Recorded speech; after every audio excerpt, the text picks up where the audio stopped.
Life comes to you in perfect response to what you've got going on, and as it does, you are able to continually evaluate. Yes?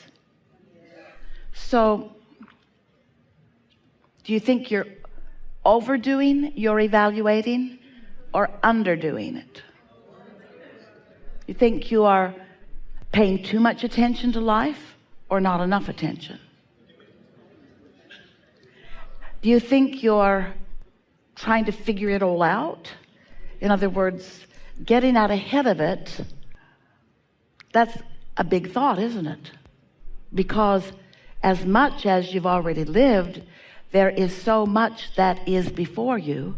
In fact, almost all of it is before you. Since you're eternal, that makes sense, doesn't it?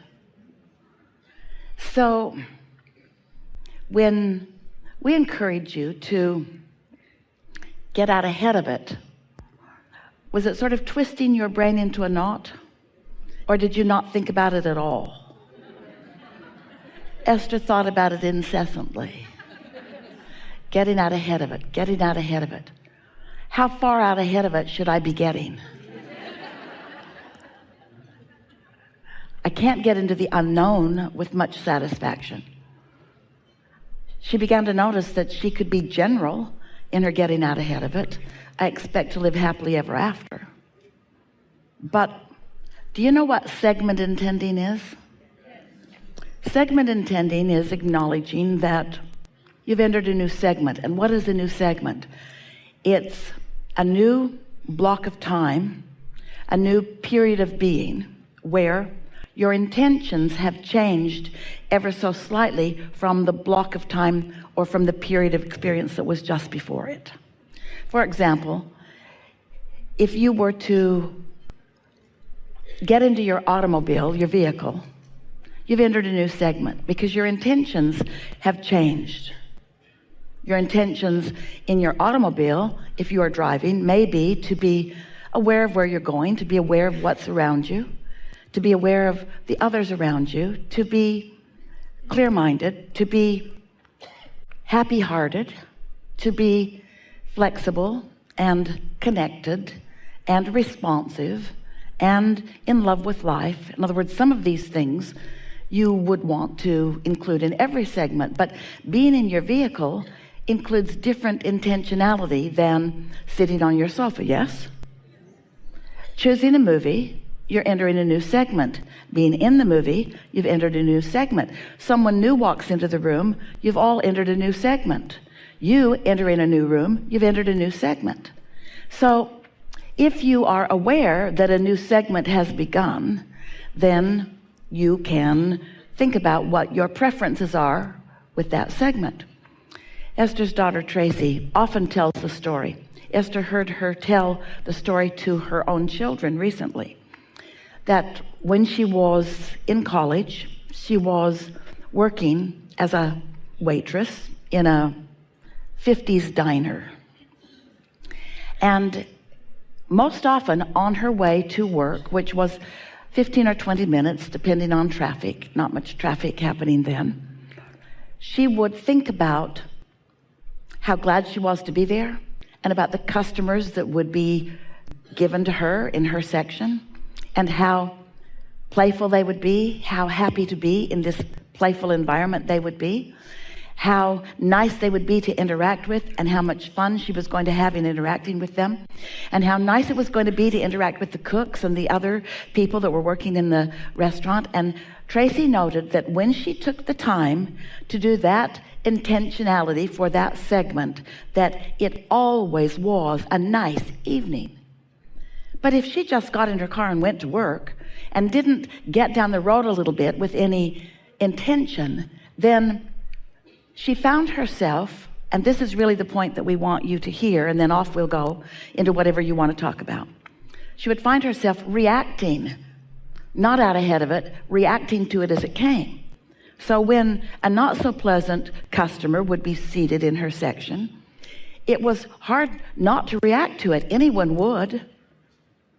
But if you've gotten out ahead of it and you've asked for the kind of people that you want to interact with, you give the universe the opportunity to yield to you what you're asking for. Now, the universe is always yielding to you what you're asking for. So what good does segment intending do? Segment intending causes you to line up with what you're asking for. It causes you to contemplate what you are looking for. And you know, the specifics of a moment in time are really powerful. When teachers ask you to be present or to acknowledge the power of now, understanding segment intending would, by our estimation, be the very best way to get out ahead of it, to be a vibrational creator, to be preparing the vibrational atmosphere. But it's more about preparing the vibrational atmosphere within you. It's not about controlling the clients, although it does influence what happens. It's about you identifying what your point of attraction is going to be, so that in this segment of your experience, your point of attraction is going to be something that you have particularly identified that you want to emphasize. You see what we're getting at? And we would like you to, just for today, maybe tomorrow, and possibly for the rest of your life, think about getting out ahead of things in just that way. That here I am, new to this moment, but not so new to this moment. Here I am, old me, new to this moment. How much of old me is in this moment getting in the way of the new to me in this moment? How much of who I have been is active right now? And so how much am I regurgitating rather than getting out ahead of it? How much am I intending and how much am I just reacting to? And as you begin playing with this, what you're going to begin to notice is that you have a lot of control over what comes into your experience, segment by segment by segment by segment. So many things. The universe is cooperative, and the law of attraction is always gathering all of the cooperative components. But sometimes, if you're not paying attention, you are not identifying and dictating the components to which you intend to be cooperative. And since it's all about attraction, it's all about attraction, it's all about attraction, it's all about attraction, then don't you want to do whatever you can do to get out ahead of it so that you can be a vibrational offerer who attracts to you what you intend to attract, rather than someone who just sort of stumbles into a moment. That's what we call creating by default, and then reacts to the moment. Because sometimes, and you all are getting pretty good at this, you have your pals and you have your cooperative components already assigned, and you know who many of them are. You know who you can hang out with and who you can have a pretty darn good time with, because that's just who you usually are together. But we don't want you to be dependent upon any conditions for how you feel in the moment. We want you to get out ahead of it so that the conditions of your moment are responding to the vibration that you have chosen, rather than you waiting until it's extra hard and then trying to segment intend around the reaction that you're having to something. It's not easy to be a physical being in a world where there is so much for you to observe, because the normal human relationship with life is one of reaction. But a life of reaction is not a life of deliberate creation.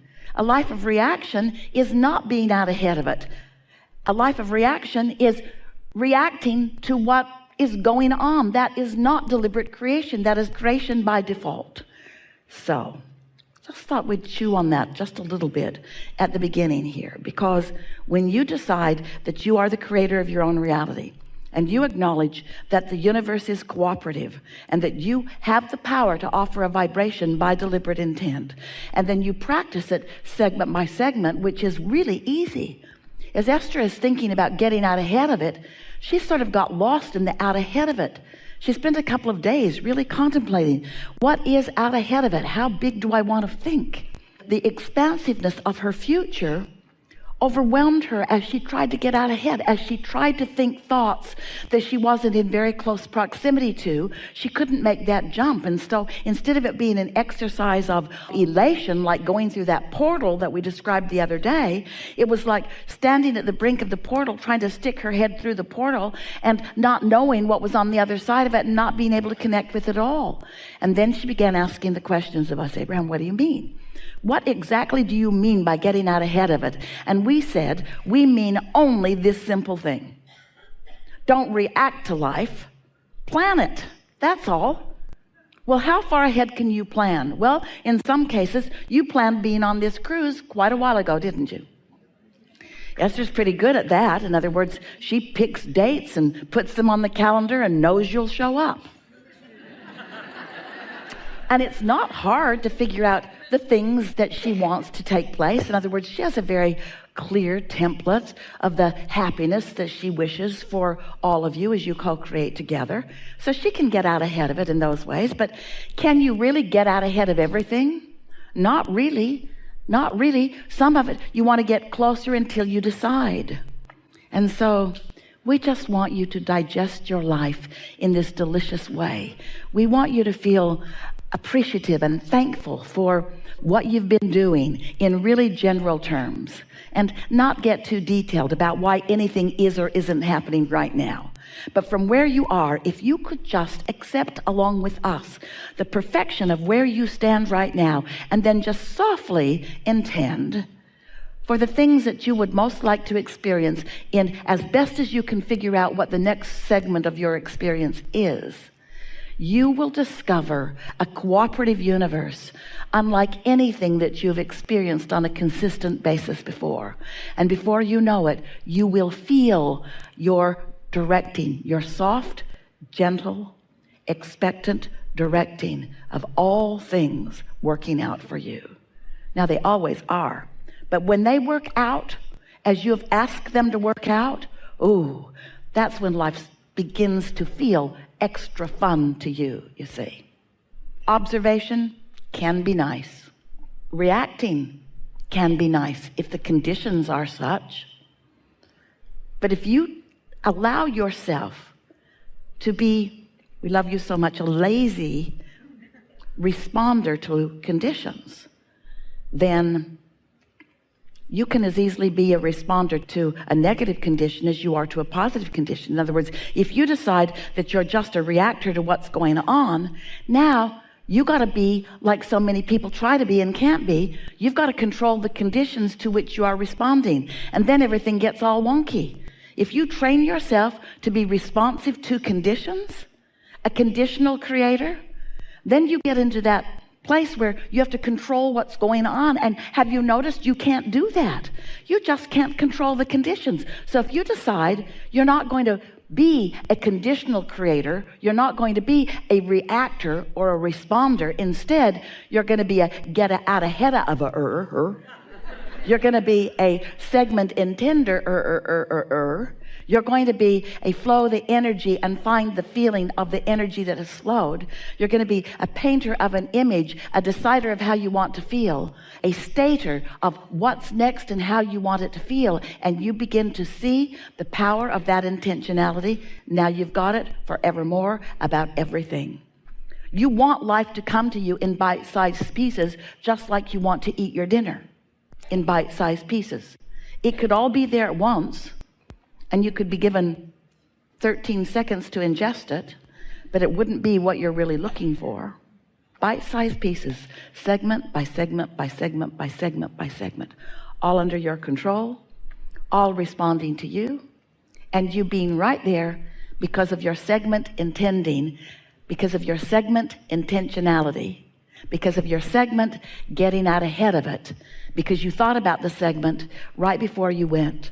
You thought about the segment before you got in your car, and then you thought about the segment once you were in your car, and you thought about the segment before you met up with your friends, and you thought about the segment while you were with your friends. In other words, you're thinking about it. You're giving the universe an opportunity to sync up with the very best of you, and it will.